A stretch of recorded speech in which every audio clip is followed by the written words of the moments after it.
Alright, hello.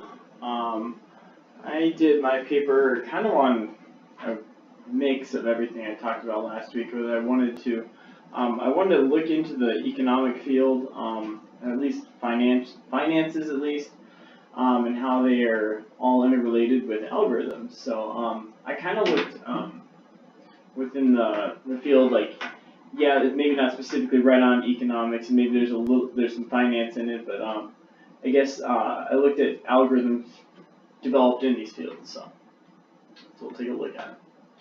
All right, so first off, what is financial economics? Financial economics is a branch of economics that analyzes the use and distribution of resources in the markets in which decisions are made under uncertainty, and that's the key thing here. It's uncertainty. Like that's we'll get into algorithms in a second, but within finances, there's always uncertainty. It's key to note that the financial economic world, there is no certainty. You can never predict something 100%, and you can never know something 100%. For example, like the stock market to currency exchange, how much currency is worth relative to another currency, like in a different country. In the stock market, like stock prices, you don't know if it's going to go up or down. We have good ideas like what we think it will, but we can't expect or plan on the unexpected. So that'll change, or even like something completely different, corporate budgets, or like university budgets, which we'll get into a little bit. How they manage everything. That's kind of what we're looking at. So let's look at what algorithms are. Algorithms is a process or a set of rules to be followed in calculations or other problem-solving operations, especially within a computer. And yes, that's the typical definition you'd find on the internet. But I thought it was pretty good because essentially what it is it's a framework or it's rules to be set in order to solve something, which could also be used to make something simpler. So within the realm of financial economics, there's a desire to predict the future of predict the future in order to have an overall monetary gain in the buying-selling market. So ding, ding, ding. Let's look at algorithms to predict the market and finance. All right. So first algorithm I'm going to look at is hybridized extreme learning machine. This one was kind of interesting. They used a learning machine, so essentially it adapts over time or a model that adapts to do that. So they kind of hybridized it, and they used a special computer, which I didn't quite understand the specs on the computer, but essentially they were trying to use algorithms to predict the exchange rate of currencies. So US dollar to euro, like what's that change going to be? How much is a euro worth to a dollar? I think it's like $1.18 for what 1 euro. I'm not quite sure right now. But they were looking at predicting it out a day, 2 days, 3 days, 5 days, a week, 2 weeks, and then a month, I think. So they had each of these intervals, and so like there's going to be different certainties within each whatever they're predicting. So if they're predicting a day out, how much it's going to change that day, maybe it's more accurate, maybe not. That month, maybe that's less predictive because you're already looking a whole month out, but you're going to have to look at data from way back when. But I think within the economy, you have to realize that there's a lot of other things that are going to change. Like anything can pop up and like cause that money to change. Like you're getting uprising in the government. I don't know, anything like that. Stuff like that can all cause the exchange rate to change, or like just poor decisions on the government can cause change in that. So so what they looked at is using a self-adapting algorithm to predict the currency change. So they looked at the past currency changes and where it has, but then as it kept continuing to change over time, they would look at the algorithm would self-change. Like so, it's an adaptive algorithm.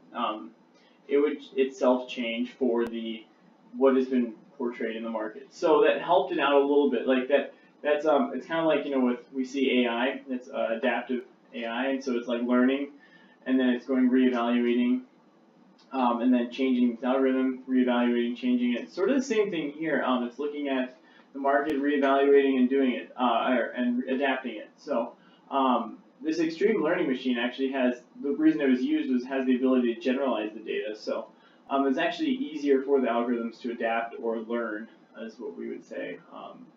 The generalized data overall would make it easier for that. The overall, at the end of this, the algorithm outperformed 3 other top predictive models, and I found this interesting because they didn't actually say which models they outperformed, but they said that this actually was pretty effective, and they outperformed the 3 of the top models that was used on the market now, or at least for currency change or predictive algorithms. So very interesting. But then, so the next section, another algorithm used within finance was the genetic algorithm. They actually took one genetic algorithm that's been used for chromosomes. I think they looked at the chromosomes within the genetic field, and they were able to predict what the next genetic sequence would be. I think that helped them generalize or figure out genetics essentially from that, or they could guess what your genetics would be based upon different data. So what they did was they adapted this, and the so-called chromosome was created with respect to the financial market. So they optimized the parameters within the current framework of the specific trading rules that they had. So they created some rules, and then they created those parameters that fit within a chromosome, what we would say. This chromosome, not actually a chromosome, but that's what, in the genetic algorithm, that's what they're looking at. So what they did was they created data that would fit that chromosome framework. And this actually worked really well. Their first experiment yielded prediction ratios of 60.3% for US dollar to Japanese yen, I think that is. I'm not real sure. I didn't look that up. JPY, and 71.42% for the euro to US dollar. And that's really high, actually. I mean, if you're really trying to predict anything, if you're getting over 50%, that's a win. That's a win in my book, because like you look at if you do like a few decisions or a few guesses, then yeah, you may like lose money on with just over 50% correct. But if you're doing hundreds and hundreds of trades or like transactions converting that, and you're 51%, that's going to eventually pay off. Just that's the law of probability and statistics. So 71% is a phenomenal prediction ratio. So a little different route.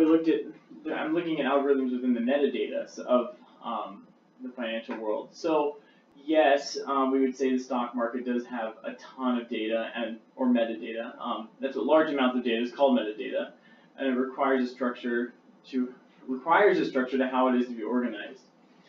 So this is just taking a little different route because it's not actually looking at the market or currency exchange, but we are looking at large amounts of data from algorithms. So here again, algorithms are the key to dealing with large amounts of data, such that it's to be transformed into something useful and concise. So same thing here. We've been looking at large amounts of data, and we're going to put it into something that's useful. So data mining has actually been very useful in the financial setting. We're not only making profits, but also to establish better financial management. So we're taking a large company, and we have a lot of data from them and all this stuff that they've gone through over the past years. And so like the data mining algorithms can go through it, essentially find or transform that data into something that's useful for us to understand, give us like parameters that, or it follows parameters that we set, but then gives us data based on those parameters, and we can actually have a better understanding because we created those parameters. So they actually use this to improve university financial budgets and spending by allowing more informed decisions. So that was really the point of the algorithms here. It gave them more information on the data that they had, and it allowed more informed decisions. So they weren't making guesses or things like that. So in a sense, like this also aligns with like the stock market or like the currency exchange. It's looking at large amounts of data and allows a better informed decision. This one wasn't as much predictive as much as the other ones, but in a sense, all of it is looking at data we have to give us better informed decisions for outcome.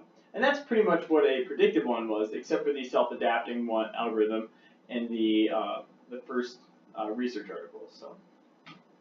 So in conclusion, algorithms accomplish the hard task of transforming that data.